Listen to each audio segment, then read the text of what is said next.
আসসালামু আলাইকুম। এসএসসি ২৭-২৮ ব্যাচের যারা ছাত্রছাত্রীরা আছো, তো তাদের যে জীববিজ্ঞান বইয়ের যে বোর্ড সিকিউগুলো আছে অষ্টম অধ্যায়ের, তো সেখানকার ধারাবাহিকতায় আমরা এখন হচ্ছে সিলেট বোর্ড ২০২৫ এর যে কোয়েশ্চেনটা আছে সেটা নিয়ে একটু আলোচনা করব। দেখো, তো এখানে কি বলছে, অসাধু ব্যবসায়ীরা মাছ, শুটকি, ফল, শাকসবজি সংরক্ষণের জন্য বিভিন্ন ধরনের রাসায়নিক পদার্থ ব্যবহার করেন। সংরক্ষণের জন্য বিভিন্ন প্রকার রাসায়নিক পদার্থ ব্যবহার করেন। এছাড়া ফল পাকাতে এবং সবজিকে পোকামাকড় মুক্ত রাখতে ক্ষতিকারক রাসায়নিক পদার্থ ব্যবহার করেন। এখানে পয়েন্ট একটা দেখছো, ক্ষতিকারক রাসায়নিক পদার্থ সে এখানে ব্যবহার হইতেছে। তারপর কি বলছে, এইসব রাসায়নিক পদার্থ ব্যবহার কারণে উদ্ভিদের বিভিন্ন অঙ্গ যেমন কিডনি বিকল হতে পারে। কি বলছে, এসব রাসায়নিক পদার্থ ব্যবহারের কারণে বিভিন্ন ধরনের অঙ্গের কথা কি বলছে, কিডনি বিকল হতে পারে। ঠিক আছে, তো আসো কোশ্চেন কি বলছে। ক নম্বর কোশ্চেনে বলছে পিত্তরস কি। পিত্তরস কি বলা হয়েছে, যকৃৎ থেকে নিঃসৃত এবং পিত্তথলিতে আবদ্ধ যে আমাদের যে গাঢ় পিত্তবর্ণের যে রসটা পিত্তথলিতে জমা হয় আর তৈরি হয়ে হচ্ছে যকৃতে। এই যে গাঢ় পিত্তবর্ণের যে রসটা তাকে কি বলতেছি আমরা, পিত্তরস। রস মানে কি, একটা কাইন্ড অফ এনজাইম। ঠিক আছে, তো পিত্তরস কি বলতেছি, কোথায় তৈরি হয়, যকৃতে। পিত্তরস কোথায় তৈরি হয়, যকৃতে। আর সেটা জমা থাকে কোথায়, পিত্তথলিতে। দেখো কি বলছে, যকৃৎ থেকে নিঃসৃত মানে তৈরি হইতেছে কোথায়, যকৃতে। আর জমা থাকে কোথায়, পিত্তথলিতে আবদ্ধ। গাঢ় সবুজের জায়গায় পিত অনেক জায়গায় ইউজ করা হয়। পিত বর্ণের তিক্ত ক্ষারীয় তরল। একটা পয়েন্ট কি, ক্ষারীয় তরল যার ডিউডেনাম। আমরা যখন পাকস্থলী পড়তেছি, পাকস্থলীর যে পাইলোরাসের পরের অংশ হচ্ছে ডিউডেনাম। তো এই ডিউডেনামে এসে যে অম্লভাবটা প্রশমনে কাজ করে। ঠিক আছে, একে কি বলতেছি আমরা, পিত্তরস। আরেকবার বলি, দেখো কি বলছে, যকৃৎ থেকে নিঃসৃত, কোথায় তৈরি হয়, যকৃতে। জমা থাকে কোথায়, পিত্তথলিতে। বর্ণ কি, গাঢ় সবুজ বর্ণ। আর এটা হচ্ছে কোথায়, মানে নিঃসৃত হয় কোথায়, ডিউডেনামে।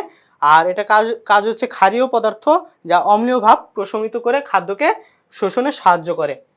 তো ঠিক আছে, এটা হচ্ছে পিত্তরস। তারপর কি বলছে পরের কোশ্চেনটা, দেখো পরের কোশ্চেন কি বলছে, যকৃৎকে মানবদেহের রাসায়নিক গবেষণাগার বলা হয় কেন। যকৃৎকে মানবদেহের রাসায়নিক গবেষণাগার, এটা হচ্ছে একটা এমসিকিউ কোশ্চেন, যে কোনটিকে মানবদেহের রাসায়নিক গবেষণাগার বলা হয়। তো যকৃৎকে কেন রাসায়নিক গবেষণাগার বলা হইতেছে, প্রথমে বলা হয় যে যকৃৎ সবচেয়ে বেশি পরিমাণে সে বিপাকীয় কার্যক্রম করে। এর কারণে একে রাসায়নিক গবেষণাগার বলা হয়। বিপাকীয় কার্যক্রম কীরকম হইতে পারে, সে দেখো আমাদের দেহে যখন গ্লুকোজের পরিমাণ বেড়ে যাচ্ছে সে সেটাকে গ্লাইকোজেন রূপে জমা করতেছে। আবার যখন গ্লুকোজের পরিমাণ কমে যাচ্ছে সে গ্লাইকোজেন ভেঙে সে গ্লুকোজ হিসেবে রক্তে সেটা পাঠিয়ে দিতেছে।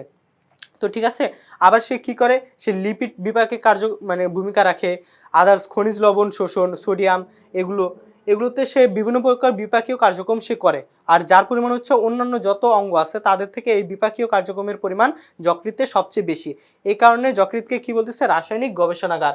দেখো এখানে কি বলছে, প্রথমে কি বলছে, জৈব রাসায়নিক বিক্রিয়া। যকৃতে কি হয়, বিভিন্ন প্রকার জৈব রাসায়নিক বিক্রিয়া, এগুলোর মধ্যে এটাকে একসাথে বলা হয়, জৈব রাসায়নিক বিক্রিয়াগুলোকে একসাথে বলা হয় বিপাক। জৈব রাসায়নিক প্রক্রিয়াকে একসাথে বলতেছি আমরা বিপাক। ঠিক আছে, তো এই জৈব রাসায়নিক প্রক্রিয়াগুলোর মধ্যে কি আছে দেখো, আচ্ছা দেখো আমি যেগুলো বলছি ওইগুলো আছে কিনা। প্রথমে বলছে স্নেহ জাতীয় পদার্থ শোষণ করে। তারপর বলছে উদ্দৃত গ্লুকোজ নিজ দিয়ে গ্লাইকোজেন রূপে জমা রাখে। তারপর বলতেছে হচ্ছে গ্লুকোজের মাত্রা যখন কমে যায় সঞ্চিত গ্লুকোজ গ্লাইকোজেন রূপে কিছু অংশ গ্লুকোজে পরিণত করে রক্তে গ্লুকোজের মাত্রা নিয়ন্ত্রণ করে। মূল কথা, গ্লুকোজ বেড়ে গেলে গ্লাইকোজেন হিসেবে জমা রাখে, গ্লুকোজ কমে গেলে সে গ্লাইকোজেন ভেঙে রক্তে গ্লুকোজ সাপ্লাই দেয়। ঠিক আছে, তারপর আবার দেখো কি করতেছে, সে লাইপেজের সহায়তায় চর্বি জাতীয় খাদ্যকে পরিপাকে সহায়তা করে। লাইপেজের সহায়তায় চর্বি জাতীয় খাদ্যকে সহায়তা করে। আর অ্যামিনো অ্যাসিড, তোমরা জানো কি যে ইউরিয়া কোথায় তৈরি হয়, বৃক্কে তৈরি হয়। আর নিষ্ক্রান্ত হয় কিসের মাধ্যমে, কিডনির মাধ্যমে। ইউরিয়া, ইউরিক অ্যাসিড, অ্যামোনিয়া সবগুলো হচ্ছে নাইট্রোজেন গঠিত বর্জ্য পদার্থ, যেগুলো তৈরি হয় হচ্ছে যকৃতে আর দেহ থেকে বের হয় হচ্ছে কিডনির মাধ্যমে, কিডনি বা বৃক্কের মাধ্যমে। তো এই এত সব রাসায়নিক বিক্রিয়া বা বিপাক ক্রিয়া সবগুলো কোথায় হচ্ছে, যকৃতে হচ্ছে এই এত কার্যক্রমের কারণে যকৃৎকে বলতেছি আমরা রাসায়নিক গবেষণাগার। ঠিক আছে, তারপর কি বলছে দেখো, উদ্দীপকের উল্লেখিত ক্ষতিগ্রস্ত অঙ্গটির কার্যকরী একক, অঙ্গটির কার্যকরী এককের গঠন বর্ণনা করো। কি বলছিলাম, বিভিন্ন অঙ্গর কথা কি বলছে এখানে, বৃক্ক বা কিডনি কার্যকরী এককের নাম কি বলতেছি আমরা, নেফ্রন। যে নেফ্রন হচ্ছে আমাদের মূত্র তৈরি করে, আর মূত্র বৃক্কের পেলভিসের মাধ্যমে পরে ইউরেটারে আসে। তো বৃক্কের গঠন ও কার্যকরী এককের নাম কি বলতেছি আমরা, নেফ্রন। তাহলে যেহেতু কার্যকরী এককের গঠনের বর্ণনা দাও, তাহলে গঠন হচ্ছে নেফ্রন, আর নেফ্রনের বর্ণনা এখানে চাওয়া হয়েছে। তো দেখো কি বলতেছি, দেখো এখানে কি বলছে, অঙ্গটির নাম হচ্ছে বৃক্ক, কার্যকরী এককের নাম কি, নেফ্রন, এতটুকু বলা হয়ে গেছে।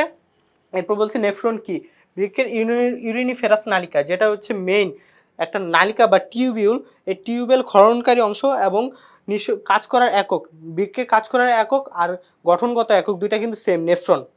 ঠিক আছে, ইউরিনিফেরাস বলতে পারো, একসাথে বলতে পারো মানে কিডনি বা বৃক্কের গঠন ও কার্যকরী এককে কি বলে, নেফ্রন বলে। এই নেফ্রনের মধ্যে কার্যকরী এককে কি বলতেছি আমরা, নেফ্রন বলতেছি। নেফ্রন কত থাকে মানবদেহে, প্রতি বৃক্কে এটা একটা বৃক্কে হিসেবে কাউন্ট করা হয়, 2 বৃক্কে একসাথে বলে না, কোশ্চেনও আসে এক বৃক্কে। তো এক বৃক্কে কতটুকু থাকতে পারে, 10 থেকে 12 লক্ষ, এটা হচ্ছে একটা এমসিকিউ কোশ্চেন। মানবদেহে যে নেফ্রনের সংখ্যা কত হতে পারে প্রতি বৃক্কে 10 থেকে 12 লক্ষ। এখন আসলে নেফ্রনের গঠনের বর্ণনা চাওয়া হয়েছে। তো গঠন কি কি আছে, নেফ্রন দুইটা অংশ, একটা হচ্ছে রেনাল কর্পাসল আর একটা হচ্ছে রেনাল টিউবিউল। একটা হচ্ছে রেনাল কর্পাসল আর একটা হচ্ছে রেনাল টিউবিউল। রেনাল কর্পাসল কি করবে, মূত্র তৈরি করবে, আর রেনাল টিউবিউল হচ্ছে সে মূত্রকে সে সংগ্রহ করে বাহিত করবে, আর সেটা পেলভিসের মাধ্যমে পরবর্তীতে ইউরেটারে যাবে। ঠিক আছে, তো গঠনগুলোতে ব্যাখ্যা করতে বলছে আগে, যে কোনো বায়োলজিতে মেন হচ্ছে চিত্র। ঠিক আছে, তো শুরুতে গঠন যেহেতু চাইছে আগে চিত্র দিব, চিত্রটা ব্যাখ্যা করি। দেখো, বৃক্কে যেহেতু অ্যাফারেন্ট ধমনী প্রবেশ করে নেফ্রনে, অ্যাফারেন্ট ধমনীগুলো এই যে পেয়ালা আকৃতির গঠন, এই পেয়ালা আকৃতির গঠনে গিয়ে সে কৌশিক জালিকা তৈরি করে, যাকে বলতেছে আমরা গ্লোমেরুলাস। এই গ্লোমেরুলাস থেকে আবার আরেকটা ধমনী হিসেবে বের হয়ে আসে, যাকে বলতেছি আমরা ইফারেন্ট ধমনী। কি বলছিলাম, যে কৌশিক জালিকা তাকে বলতেছি গ্লোমেরুলাস, আর যে পেয়ালা আকৃতির গঠন তাকে বলতেছি আমরা বোমেন্স ক্যাপসুল। ঠিক আছে, এই বোমেন্স ক্যাপসুলের যে অক্ষীয় দেশ বা নিচের অংশ থেকে যে পেঁচানো অংশ, দেখো পেঁচানো আকৃতির গঠন, যে কি বল, বোমেন্স ক্যাপসুলের যে পেঁচানো অংশ তাকে কি বলতেছি আমরা নিকটবর্তী পেঁচানো নালিকা। যেহেতু এটা বোমেন্স ক্যাপসুলের কাছে, তাই এটাকে বলতেছি নিকটবর্তী পেঁচানো নালিকা। সেটা কিছু দূর আসার পর দেখো আবার সংকুচিত হয়েছে, সংকুচিত হয়ে এই যে লুপ আকার বা ফাঁস আকার গঠন তৈরি করতেছে, একে কি বলতেছে আমরা লুপ অফ হেনলি বা হেনলির লুপ। ঠিক আছে, এই লুপ অফ হেনলি বা হেনলি লুপ কিছু দূর আসার পরে আবার দেখো সে প্রসারিত হয়েছে, প্রসারিত হয়ে আবার সে পেঁচানো হয়েছে। এই পেঁচানো আকৃতির গঠনটাকে আমরা বলতেছি দূরবর্তী পেঁচানো নালিকা। পেঁচানো আকৃতির গঠনটাকে কি বলতেছি, দূরবর্তী পেঁচানো নালিকা বা প্রান্তীয় পেঁচানো নালিকা। প্রান্তীয় বলতে পারো, দূরবর্তী বলতে পারো, আর যে লুপ আকৃতির গঠন তাকে বলতেছি আমরা হেনলির লুপ। আর এই প্রান্তীয় পেঁচানো নালিকায় যে ইউরিনটা আছে, এই ইউরিনটা সর্বশেষ কোথায় যাবে, সংগ্রাহক নালিকা, যে কি করবে, ইউরিনটাকে সংগ্রহ করবে। এরকম প্রত্যেকটা যে শাখা আছে, দেখো এই প্রত্যেকটা শাখায় কি আছে, এক একটা নতুন নতুন নেফ্রন তো যুক্ত হয়ে আছে। নেফ্রনের কোন অংশটা যুক্ত হয়ে আছে, প্রান্তীয় পেঁচানো নালিকা। এরকম কয়েকটা নেফ্রন আছে বৃক্কে, প্রতি বৃক্কে 10 থেকে 12 লাখ। এখন আসলে এর বর্ণনা চাইছি, শুধু চিত্র দিলে মার্ক আসবে না, তো আসবে কি, বর্ণনা চাইছি, বর্ণনা দেখো।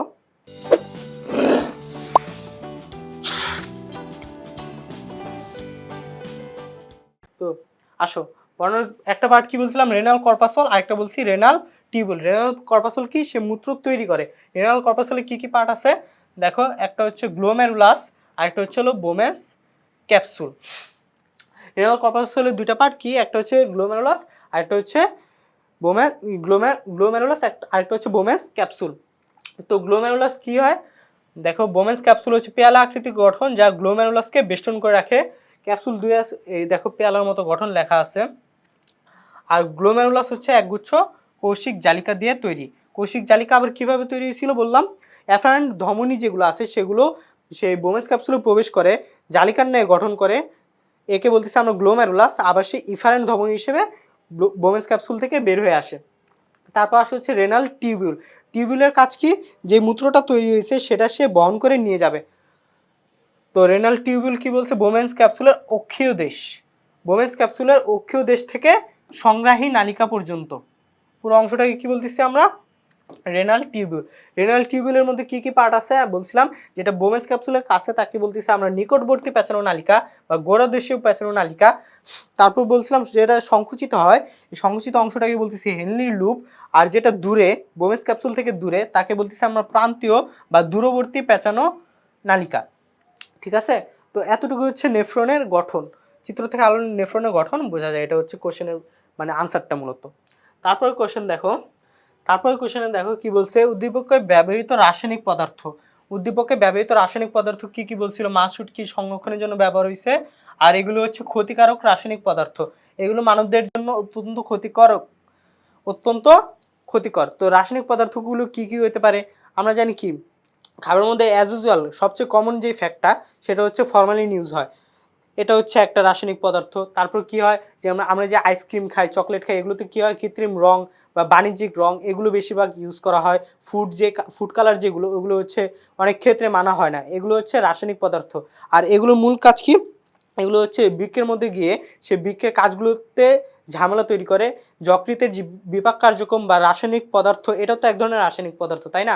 তো বৃক্কের যে রাসায়নিক কার্যক্রমগুলো আছে, রাসায়নিক বিক্রিয়াগুলো আছে, সেগুলোকে সে হ্যাম্পার করতেছে, সেগুলোকে সে ক্ষতি করতেছে। তো এসব পদার্থগুলোর মধ্যে কি কি আছে চলো দেখি। দেখো এখানে কি বলছে, খাদ্য সংরক্ষণ কি, আগে বলা হয়েছে খাদ্য সংরক্ষণ কি। খাদ্য সংরক্ষণ হচ্ছে এমন একটা প্রক্রিয়া যার মাধ্যমে খাদ্যের পচন রোধ হয়, খাদ্যের গুণাগুণ ও গ্রহণযোগ্যতা, খাদ্যমান অটুট থাকে। তো খাদ্যের যে সংরক্ষণের মেন ফ্যাক্ট হচ্ছে খাদ্যের যে পচনটা আছে, পচন রোধ করা। কিন্তু অনেক ক্ষেত্রে কী হয়, যে ক্ষতিকারক যে রাসায়নিক পদার্থগুলো আছে সেগুলো খাদ্যের পচন রোধ করলেও কিন্তু এর গুণগান, যে গ্রহণযোগ্যতা, খাদ্যের যে মানগুলো আছে সেগুলোকে সে ঠিক রাখে না।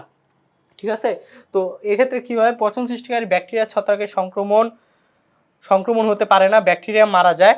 সেটা হচ্ছে ইন্টারনেট দেখবা যে যে রাসায়নিক পদার্থ বা যে কোনো প্রকার খাদ্য সংরক্ষণ কী করে, ব্যাকটেরিয়ার যে প্রোটিন স্ট্রাকচার, প্রোটিনের যে গঠনটা আছে সে গঠনটাকে সে ভেঙে দেয়, যার কারণে ব্যাকটেরিয়া এবং ছত্রাক এগুলো মারা যায়।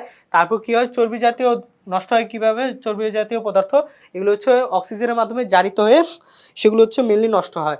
তো এগুলো কী হয়, চর্বি জাতীয় পদার্থের জারণটাকে সে বন্ধ করে দেয় হচ্ছে খাদ্য সংরক্ষক। আর বর্তমান বাজারে বলা হয়েছে অনৈতিকভাবে অনেকগুলো ইউজ হয়, যেগুলো হচ্ছে খাবারের জন্য ক্ষতিকর, সেগুলো খাবারকে পচন রোধ করলেও এর খাবারের যে গুণাগুণ এগুলো সে রক্ষা করে না, গ্রহণযোগ্যতা, খাদ্যমান সবগুলোকেই সে নষ্ট করে দিতেছে। এর মধ্যে কি কি আছে, ভেজালগুলোর মধ্যে দেখো, আচ্ছা দেখো খাদ্যে বিভিন্ন প্রকার ভেজাল, এই ভেজালের মধ্যে প্রথমে কি কি আছে, বাণিজ্যিক রং, অ্যান্টিবায়োটিক, কীটনাশক ও বালাইনাশক, ফরমালিন, এটা হচ্ছে মেইন। তারপর আছে হচ্ছে হেভি মেটাল উল্লেখযোগ্য। মানে একটা একটা করে আসি। দেখো বাণিজ্যিক রং কোথায় ইউজ হয়, আমি বলছিলাম যে আইসক্রিম, বিভিন্ন প্রকার চকলেট বা আইসগোলা, এগুলোতে হচ্ছে বাণিজ্যিক রঙগুলো ইউজ হয়। তারপর হচ্ছে হলো কীটনাশক, বালাইনাশক, কীটনাশকগুলো কোথায় ইউজ হয়, দেখা যায় যে বিভিন্ন ক্ষেত্রে ওই বলে যে মুড়ি আছে না, মুড়ি ফোলানোর জন্য অনেক সময় কীটনাশক ইউজ হয়। তারপর হচ্ছে আবার ফরমালিন, তোমরা বেশিরভাগ ক্ষেত্রে দেখবা বাজারে বলে যে বিভিন্ন প্রকার শাকসবজি, ফলমূল এগুলো সংরক্ষণ করার জন্য কি হয়, ফরমালিনটা ইউজ করা হয়। হেভি মেটাল কোথায় ইউজ হয়, দেখো মাছ, মাংস, মুরগি, এদের যে ওজন বৃদ্ধি দ্রুত, মানে মানে দ্রুত, খুব দ্রুত যাতে বেড়ে ওঠে, এদের জন্য কি হয়, হেভি মেটাল ইউজ করা হয়। ঠিক আছে, এগুলো কোথায় ইউজ হয়, মাছ, গৃহপালিত পশু, হাঁস মুরগি, অনুমোদিত খাদ্যদ্রব্য এগুলোতে ব্যবহার করা হয়। দেখো বাণিজ্যিক রং, এটা কোথায় ইউজ হওয়ার কথা, কাপড়ে, কিন্তু ইউজ হইতেছে কই, আইসক্রিম, গোলা আইসক্রিম, লজেন্স, বেগুনি ইত্যাদি। তারপর এগুলো হচ্ছে যকৃতের কার্যকারিতা নষ্ট করে দেয়। পরের পয়েন্ট দেখো, ফরমালিন। ফরমালিন কি বলছে, ফরমালিনে হচ্ছে মাছ, ফল, অন্যান্য খাদ্যদ্রব্য। ফরমালিন কোথায় ইউজ হয়, মাছ, ফল, খাদ্যদ্রব্য। কিন্তু ফরমালিন মূলত ইউজ হওয়ার কোথায় ছিল, যে মৃত যে জীবদেহগুলা, যেগুলো হচ্ছে আমাদের প্রাচীনকালের মানে জীব, সেগুলোকে সংরক্ষণ করার জন্য কি ইউজ হয়, ফরমালিন। কিন্তু ওই ফরমালিন ইউজ হইতেছে মাছ, ফল, অন্যান্য খাদ্যদ্রব্য, শাকসবজি, ফলমূল ইত্যাদি। তো এগুলো কি হয়, এগুলো অনেক দিন টাটকা দেখা যায়, মানে পচন হয় না। কিন্তু দেখো গবেষণায় দেখা যায় ফরমালিন মাছের কোষের সাথে যৌগ তৈরি করে। এটি পরে রান্না করলেও মাছের মানবদেহে প্রবেশ করে। যে যৌগটা আছে এই ফরমালিন কি হয়, যৌগের মাধ্যমে মানবদেহে প্রবেশ করে নানা রকম জটিলতা বা বৃক্কের কার্যকারিতা নষ্ট করে, অনেক সময় ক্যান্সারও হইতে পারে। তারপর হচ্ছে মজুদ খাদ্য বা সবজিতে কীটনাশক ইউজ হয়। এই কীটনাশক যদি বাজারজাত করা হয়, কিন্তু এমন সময় করা হয়েছে যখন কীটনাশক সেখান থেকে মানে অনেক সময় কীটনাশক কী হয়, মূলত উদ্বায়ী পদার্থ, এটা অনেক সময় উড়ে যায়। কিন্তু যদি বাজারজাত করা হয় ওটা উড়ে যাওয়ার আগে বা সেখান থেকে মানে বের হওয়ার আগেই শাকসবজি থেকে, তো ওই কীটনাশক মানব দেহে হচ্ছে প্রবেশ করে। তো ওই শাকসবজি ওই কীটনাশক কি মূলত কীটনাশক, মানে যে পোকামাকড় আছে সেগুলোকে ধ্বংস করার জন্য ইউজ হয়েছিল। কিন্তু যদি ওই কীটনাশক মানব দেহে প্রবেশ করে তো অল্প মাত্রায় হলে সমস্যা নাই, কিন্তু ধীরে ধীরে যখন কীটনাশকের পরিমাণ বাড়তে থাকে একসময় দেখা যায় মানবদেহের বৃক্ক বিকল বা ধরো হচ্ছে যে লিভার বা যকৃৎ ওগুলো হচ্ছে ডিসফাংশন বা কাজ করতে পারে না। ঠিক আছে, তারপর দেখো আর এসব ক্ষেত্রে মানে ইফেক্টেড কারা হয়, মেনলি ইফেক্টেড হয় যারা শিশু। এইসব যে রাসায়নিক পদার্থগুলো এমনিতে শিশুরা হচ্ছে বিভিন্ন যে অঙ্গ প্রত্যঙ্গগুলো আছে সেগুলো হচ্ছে ভালো মতো কাজ করতে পারে না, মানে ওয়েল ডেভেলপ না। সেগুলো যখন এইসব রাসায়নিক পদার্থগুলো যখন যকৃৎ বৃক্ক এগুলোর উপরে মানে বিরূপ প্রতিক্রিয়া ফেলবে, তখন শিশু যারা আছে, শিশু অল্প বয়স্ক ওদের হচ্ছে বৃদ্ধি ব্যাহত হয়, মানসিক বৃদ্ধি, তারপর হচ্ছে এগুলোতে সে ভূমিকা মানে খারাপ একটা ইফেক্ট ফেলে। ঠিক আছে, এর মধ্যে দেখো বলছে নানা রকম অসুস্থতায় ভুগে, মনের বিকাশ মানে মানসিক বিকাশে তার ব্যাহত হয়। তারপর বলছে আচ্ছা বাড়ন্ত কোষ সে মানে সে বাড়ন্ত কোষকে সে বৃদ্ধি হইতে দেয় না, তার কার্যকারিতা নষ্ট করে দেয়। ঠিক আছে, তো এইসব রাসায়নিক পদার্থ কি কি বলছিলাম আবার, প্রথমে বলছি বাণিজ্যিক রং, তারপর বলতেছি ফরমালিন, কীটনাশক, বালাইনাশক ইত্যাদি। বাণিজ্যিক রং কোথায় ইউজ হওয়ার কথা, কাপড়ে ইউজ হয়, আইসক্রিম, গোলা আইসক্রিম এগুলোতে, এগুলো হচ্ছে যকৃতের কাজে মানে খারাপ একটা ব্যাড ইফেক্ট ফেলে। তারপর হচ্ছে হলো ফরমালিন, যেটা হচ্ছে মৃত বস্তু এগুলোকে হচ্ছে সংরক্ষণ করার জন্য ইউজ করা হয়েছিল, কিন্তু ওটা ইউজ হইতেছে হচ্ছে মাছ, ফলমূল, শাকসবজিতে, ওটা ভূমিকা রাখতেছে হচ্ছে বৃক্ষের কার্যকারিতায় খারাপ একটা ভূমিকা রাখতেছে। তারপর বলতেছে হচ্ছে কীটনাশক, বালাইনাশক, এগুলো হচ্ছে শাকসবজিতে দেওয়া হয় হচ্ছে পোকামাকড় থেকে রক্ষা করার জন্য, কিন্তু ওই পোকামাকড় থেকে রক্ষা করার জন্য যতদিন আগে ইউজ হয়েছিল ওইটা যদি শেষ হওয়ার আগে সেটাকে বাজারজাত করা হয় এবং মানবদেহে সেটা গ্রহণ করে, তো ওই কীটনাশক সেই শাকসবজি থেকে মানবদেহে প্রবেশ করে এবং নানা প্রকার খারাপ একটা ইফেক্ট ফেলে। এর মধ্যে মেইনলি ইফেক্টেড হয় কারা, শিশুদের কি হয়, শিশুরা হচ্ছে মেইনলি গ্রোয়িং এজ, এরা বলে হচ্ছে সবচেয়ে দ্রুত বাড়তে থাকে হচ্ছে শিশুরা। এদের যে মানে বাড়ন্ত কোষ যাকে বলে, বাড়ন্ত কোষগুলো ইফেক্টেড হয়, তাদের মানসিক বিকাশ হয় না, দৈহিক বিকাশ হয় না। তো এইসব ইফেক্টেড হয় হচ্ছে যদি আমি রাসায়নিক পদার্থগুলো ব্যবহার করি। তো সিলেট বোর্ড 2025 থেকে এতটুকুই ছিল। তো পরবর্তী কোশ্চেনে ইনশাল্লাহ তোমাদের সাথে আবার নতুন করে দেখা হবে ইনশাআল্লাহ। তো ধন্যবাদ সবাইকে।